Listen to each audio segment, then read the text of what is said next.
Hi, I'm Theo Gilbert-Jamison with Performance Solutions by Design, and in this session, we're focusing on selecting your customer experience champions team. Now, if you've been following our Getting to 90% Customer Satisfaction series, this happens to be lesson 3.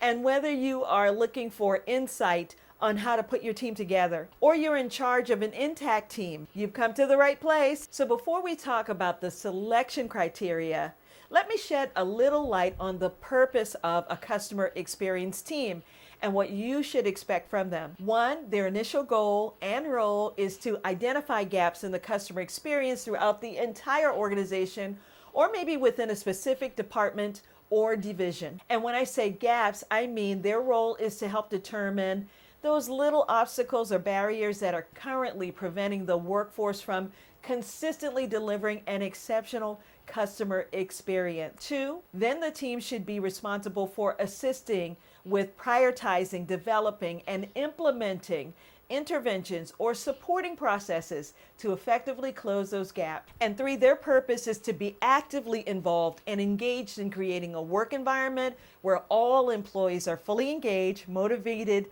to consistently provide an exceptional customer experience, and where the customer experience is unparalleled within the industry. Now that we're clear on what the customer experience champions team should be doing, let's move on to who should be part of the team and the criteria for selecting the right employees. First, it's very important that the team is inclusive of participants from HR, quality, training, accounting teams, as well as operations and other customer-facing departments. Senior leadership should be responsible for selecting 7 to 10 exemplary employees consisting of line staff and leaders. And ideal candidates should possess the following characteristics: exemplary job performance, be highly respected, open-minded, and innovative. They should also be service-oriented, possess a friendly, positive attitude, be caring, empathetic, and committed to the project. They should have a great sense of urgency, be highly skilled and competent, and of course,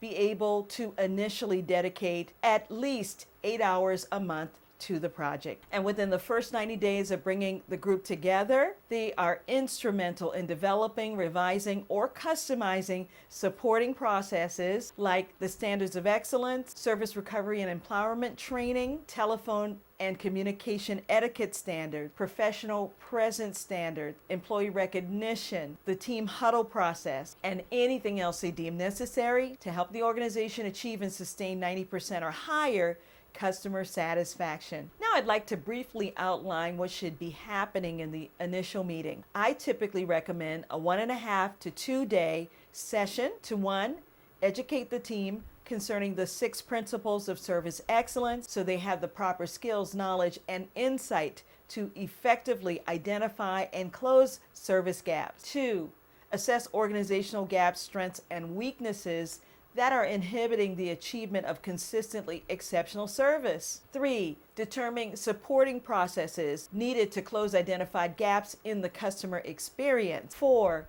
refine or develop the company's service philosophy. In other words, its vision, mission, standards of excellence, so it's aligned with what is expected in creating and sustaining a culture of excellence. 5, delegate sub-team assignments. And 6, formulate a service excellence execution strategy to ensure focus, accountability, and sustainability of the initiative. Now, there are 2 more crucial members of the customer experience champions team that I want you to be aware of and that I'd like to acknowledge. It's the project owner, meaning the person who is overseeing the entire initiative, which might be you, and any in-house trainers that you may be utilizing to help keep the training portion of the program alive. And if you'd like to learn more about the selection criteria for these 2 important roles, just send me a quick email and I'd be happy to provide you with some additional details. And before we close, let me quickly share the benefits or advantages of putting together the right team. An effective customer experience champions team fosters brainstorming. They are great at generating new ideas and innovative ideas. You gain multiple views and levels of expertise. They foster greater creativity, buy-in, and adoption, and a greater ability to create sustainable change. They are both departmental champions and ambassadors who are on board and aligned well before the initiative even gets started. You get greater feedback, insight, and perspective. And the ultimate benefit is increased employee engagement. So there you have it. I've outlined all the tips, best practices, the selection criteria, and expectations that you need to consider in selecting a team of individuals that will be most effective in helping your organization raise the bar and elevate the customer experience. And of course, if you need further assistance in pulling your team together or working on achieving and sustaining 90% customer satisfaction, I recommend you schedule a consultation session with me. Of course, it would be my pleasure to assist. And most of all, if you found this information valuable, please take a moment to hit the like button, become a subscriber, and of course, leave a kind message. Thanks so much for watching and have a wonderful day.